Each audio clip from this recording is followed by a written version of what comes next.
Brought to you by Technopova Curve 5G. Discover new horizon.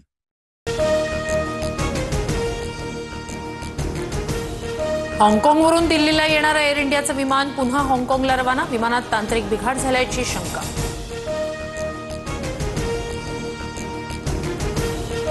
पंपावर petrol सोडून धीरूभाई अंबानी कोट्यधीश झाला. माळेगाव कारखाना निवडणुकीच्या प्रचार सभेतील अजित पवारांचं वक्तव्य सोशल मीडियावर व्हायरल. शाखाध्यक्ष विभागाध्यक्ष काम करत नाहीत तिथे त्वरित पर्याय शोधा. 30 जूनपर्यंत संबंधित पर्यायासह पुन्हा अहवाल सादर करा. मनसेच्या केंद्रीय समितीच्या बैठकीत राज ठाकरेंचे आदेश. नव्या पुलासाठी पैसे मंजूर मात्र वापरले नाही. 8 कोटींऐवजी 80,000 उल्लेख असलेल्या पत्रावर रवींद्र चव्हाण यांची सही. राऊतांचा आरोप. तर अजित पवारांसह तत्कालीन मुख्यमंत्र्यांवर गुन्हा दाखल करण्याची मागणी. सरकार बाधित नागरिकांच्या पाठीशी खंबीर उभं. पण मुळात हा प्रसंग का येतो? पूल धोकादायक होता तर तिथे पूर्ण प्रवेशबंदी का नाही झाली? लोकांनीही उत्साहाला थोडा आवर घालायला हवा.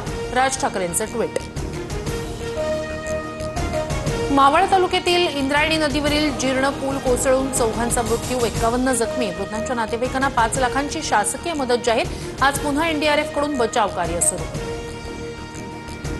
इंद्रायणी पुलावर 2 दुचाकी समोरासमोर आल्यानं वाद झाला. दुचाकी चालकांचा वाद पाहण्यासाठी पुलावर गर्दी झाली.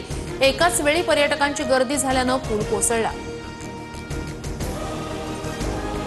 Brought to you by Technopova Curve 5G. Discover new horizon.